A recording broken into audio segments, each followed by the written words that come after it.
CGL 2022 में CAG accountant का allocation आज आया है। इस वीडियो में हम उसी पर बात करने वाले हैं, नेक्स्ट प्रोसेस क्या रहने वाला है और खासकर हम बात करेंगे कि ऑडिटर और डबल असिस्टेंट ऑडिट ऑफिसर का एलोकेशन आप कब तक देख सकते हैं।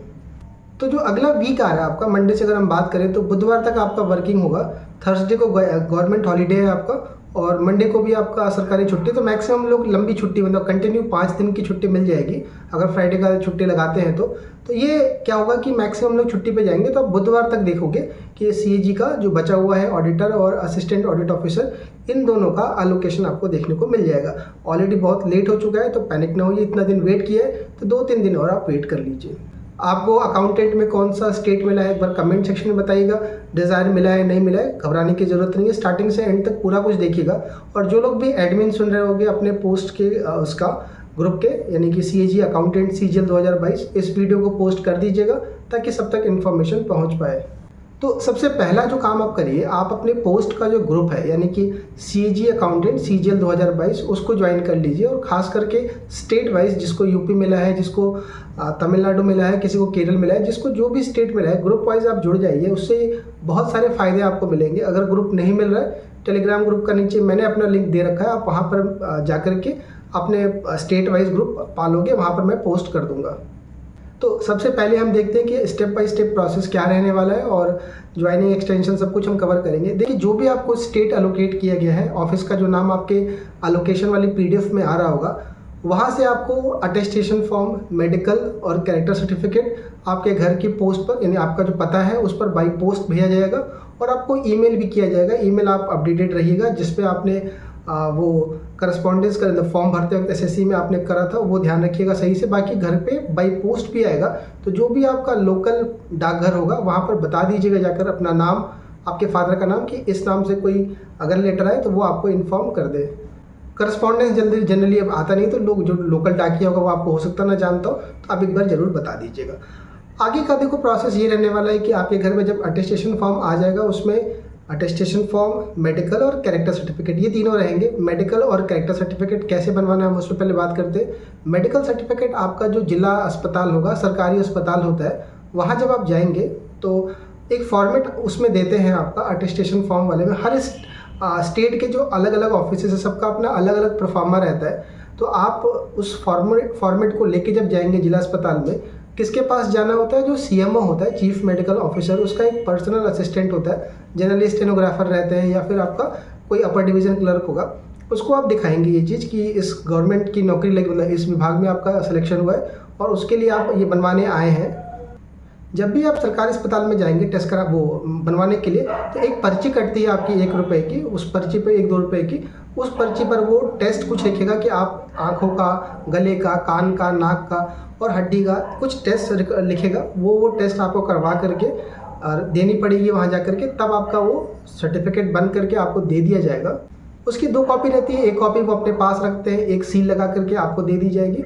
और कैरेक्टर सर्टिफिकेट की बात करें तो कोई भी गैजेटेड ऑफिसर जनरली 1 साल का बनता है या लिखा रहता है 2 साल का, तो 1 साल तक का मतलब रहता है कि आपको वो 1 साल से जान रहे हैं। किसी गवर्नमेंट और जैसे केवी हो, केंद्रीय विद्यालय के प्रिंसिपल हो गए, वो बना सकते हैं। तो जो भी बनाएगा आपका गैजेटेड ऑफिसर, उसको पता रहती है उसकी पोस्ट का, तो गैजेटेड ऑफिसर से आपका कैरेक्टर बन जाएगा, सीएमओ के ऑफिस से आपका मेडिकल सर्टिफिकेट बन जाएगा।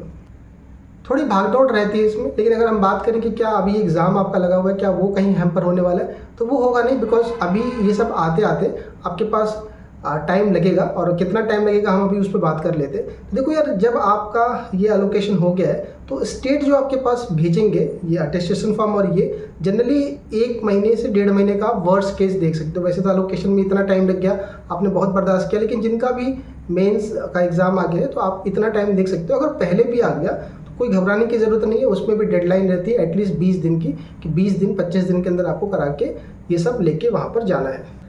तो ये सब जब बनवा लेते हो, मेडिकल, कैरेक्टर और अटेस्टेशन फॉर्म में बेसिकली आपकी बेसिक डिटेल्स रहती है, वो सब सही से भरनी रहती है।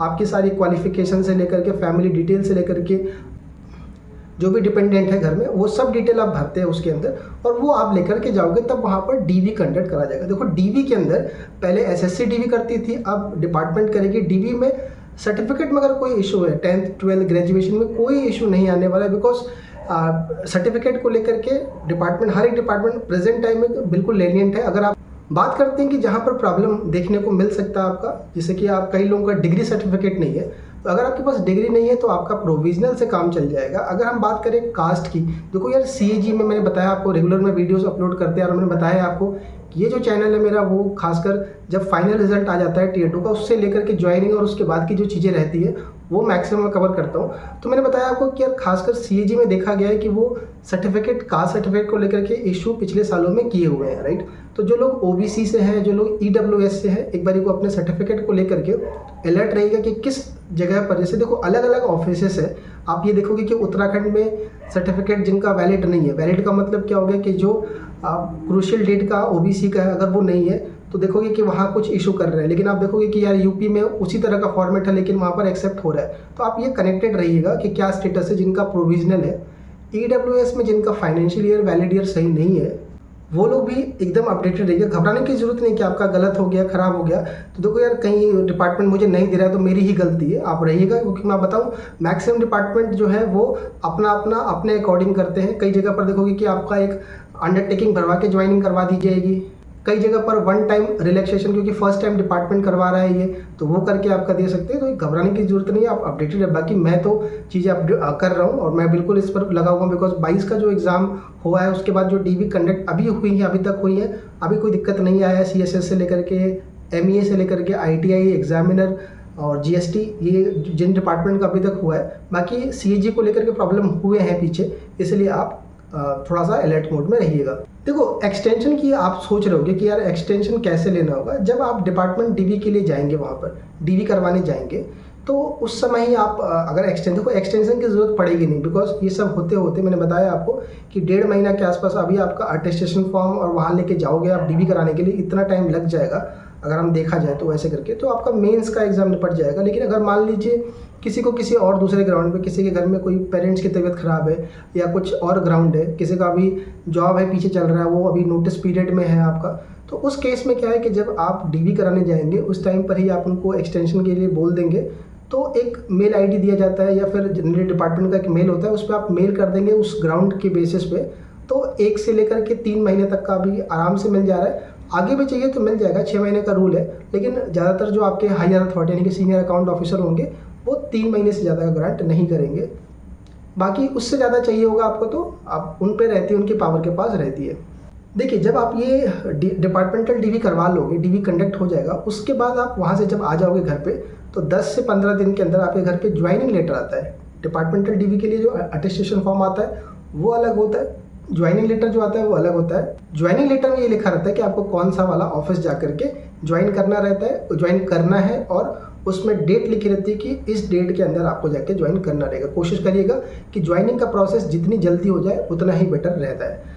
कई सारे कैंडिडेट ऐसे भी होंगे जो ऑलरेडी सिलेक्टेड होंगे और इसको नहीं ज्वाइन करना चाह रहे होंगे, आपका मिल गया या लोकेशन बहुत दूर आई है और आपने डिसाइड कर लिया कि नहीं ज्वाइन करना है, तो क्या उनको भी कुछ करना होता है। अगर आपको नहीं ज्वाइन करना है तो आप सिंपली, वैसे तो अगर करस्पॉन्डेंस नहीं करेंगे तो भी आपका कैंडिडेचर वो मतलब डिपार्टमेंट आपको वो कर देगी, नेगलेक्ट कर देगी। लेकिन ऐसा नहीं है कि अगर आप करस्पॉन्डेंस नहीं कर रहे हैं तो आप आगे के दूसरे जो एग्ज़ाम्स है अगर उसमें कोई पोस्ट लेते हैं तो कोई प्रॉब्लम आएगी, ऐसी कोई दिक्कत नहीं आएगी अगर आप करस्पॉन्डेंस नहीं करते हैं तो। लेकिन अगर आप सही बात है मन बना लिया है कि नहीं ज्वाइन करना आपको, तो आप सीधा उनको एक एप्लीकेशन या फिर मेल कर सकते हैं कि आप इस पोस्ट के लिए वो नहीं है, विलिंग नहीं रखते, इच्छा नहीं रखते आपका। लेकिन अगर देखो मेरी राय लोगे तो अगर आप सिलेक्टेड भी होगे, चाहे जो भी होगा, आप एक बारी को डिपार्टमेंटल डीवी और ये चीज़ें करा करके रख लीजिएगा। चाहे जो भी होगा आप इसको आगे एक्सटेंड भी करवा के रख सकते हो, इसमें कोई दिक्कत नहीं है। कि ऐसा नहीं कि आपने डीवी करा लिया तो आपको ज्वाइन करना ही ज़रूरी है, या फिर अगर आपने एक्सटेंशन भी ले लिया तो आपको जाके ज्वाइन करना ही है, घबराने की जरूरत नहीं है उसको लेकर। सबसे बड़ी जो आफत आई होगी, आपने अगर लोकेशन देखा होगा तो वो रहता है लोकेशन को लेकर के।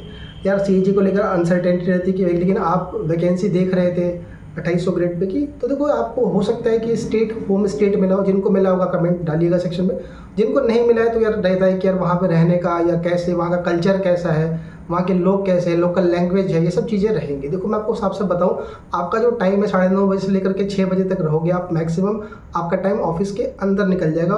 ऑफिस के अंदर मैक्सिमम आपको हिंदी लैंग्वेज या नॉर्थ के लोग मिलेंगे, तो बाकी रही बात बाहर की, तो बाहर का ऐसा कुछ हवा मतलब जो है आपका, उससे आपका इंटरेक्शन नहीं है। रही बात दूसरी चीज़ की, जो प्रॉब्लम फेस होती है वो होती है खाने का, रहने का तो चलो आप मैनेज कर लोगे अपने अकॉर्डिंग, लेकिन जो प्रॉब्लम आती है वो खाने का, फूडिंग का, तो वो एक जेन्युइन रीज़न है। बाकी वहाँ पर ऐसा है, वहाँ पर ये चीज़ें, वहाँ का माहौल, वो कोई आपको फ़र्क नहीं पड़ेगा। सुबह बस जाओगे, निकलोगे, शाम को लौट के आओगे। शाम को लौटने के बाद ऐसा नहीं कि आप वहाँ घूमने निकल गए, यहाँ चले गए। सरकारी नौकरी मारने के बाद ये सब इच्छाएँ आपकी खत्म। ये आप न्यूज़ में देखते हो कि यार यहाँ पर ये चीज़ है, वहाँ पर वो चीज़ है, वो सब पब्लिक जो लोकल रह रही है वहाँ उनके लिए। बाकी आप गवर्नमेंट एम्प्लॉई है, आप सुबह जाएंगे, शाम को आ जाएंगे, सैटरडे संडे रहता है आपका, तो आपके बेसिक जो कपड़े धोने इन सब चीज़ों में निकल जाएगा आपका, बिल्कुल भी ये सब चीज़ों में वो नहीं रहेगा।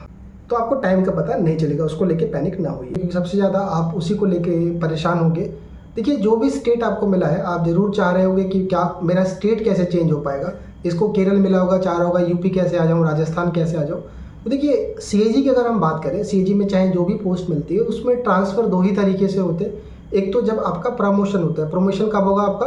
जब आप एसएएस का एग्ज़ाम क्लियर करोगे, पार्ट 1 और पार्ट 2, उसके बाद आप असिस्टेंट अकाउंट ऑफिसर बनेंगे। जब असिस्टेंट अकाउंट ऑफिसर बनेंगे उस समय भी आपसे प्रेफरेंस मांगे जाएंगे स्टेट के। इतने प्रेफरेंस नहीं मांगे जाएंगे, 4-5 स्टेट मांगे जाते हैं आपसे, लेकिन फिर भी वहाँ भी अनसर्टेनिटी रहेगी कि क्या असिस्टेंट अकाउंट ऑफिसर बनने के बाद भी आपको अपना स्टेट मिल पाएगा कि नहीं मिल पाएगा, बिकॉज वहाँ भी वैकेंसी का इशू रहेगा आपका, राइट। तो एक तो आपका प्रमोशन होने के बाद होता है, प्रोबेशन पूरा कर लोगे उसके बाद आपका एसएस, मतलब अगर बहुत जल्दी हुआ तो 3 से 4 साल के अंदर आप असिस्टेंट अकाउंट ऑफिसर बनोगे। बाकी लेट होता है तो वो आपके डिपेंड करता है कि पार्ट 2 आपका कब क्लियर होता है, पार्ट 1 और पार्ट 2।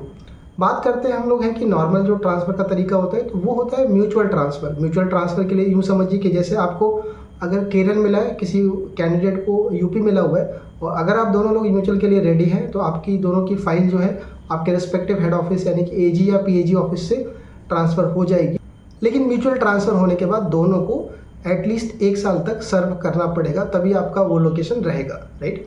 बात करते हैं यार और कोई तरीका हो सकता है, तो यार देखो, एक होता है स्ट्रॉन्ग मेडिकल ग्राउंड, जैसे किसी के पेरेंट्स को या किसी के डिपेंडेंट को, डिपेंडेंट का मतलब अगर आपका भाई या आपकी बहन या आपके स्पाउस जो है, हस्बैंड या वाइफ, उसको कोई मेडिकल इशू है, सीरियस मेडिकल इशू है, या फिर मान लीजिए कोई पैरालिसिस है, तो उस केस में जो हायर अथॉरिटी रहती है, जो अपॉइंटिंग अथॉरिटी रहती है, ऑडिटर जनरल या प्रिंसिपल ऑडिटर जनरल, उनके पास खुद के पास ये पावर होती है कि अपने पर्सनल उस पर वो ट्रांसफ़र कर सकते हैं। लेकिन जनरली देखा जा रहा है, जो डिपार्टमेंट का रवैया देखा जा रहा है, जनरली ये एक्सेप्ट नहीं किया जा रहा है, बिकॉज सभी के साथ कहीं ना कहीं कोई ना कोई स्ट्रॉन्ग मेडिकल ग्राउंड है। तो इसलिए आप ज़्यादातर पाओगे कि म्यूचुअल ट्रांसफ़र वाला ही ऑप्शन बचता है।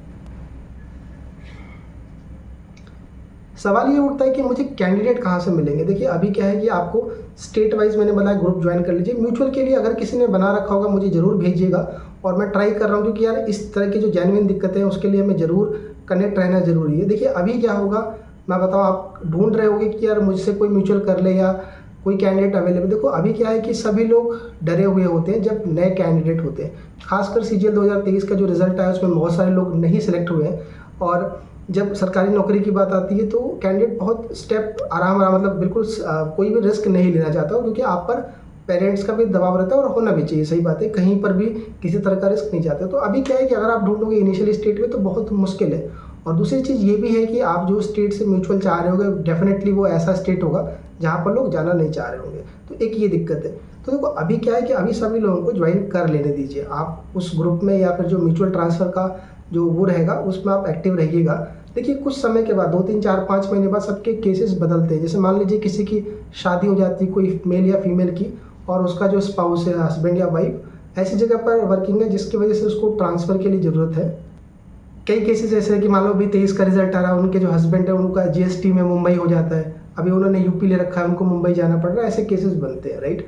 खासकर वर्किंग वाले जो एसएससी वाले हैं उनमें ऐसा देखने को मिलेगा आपको।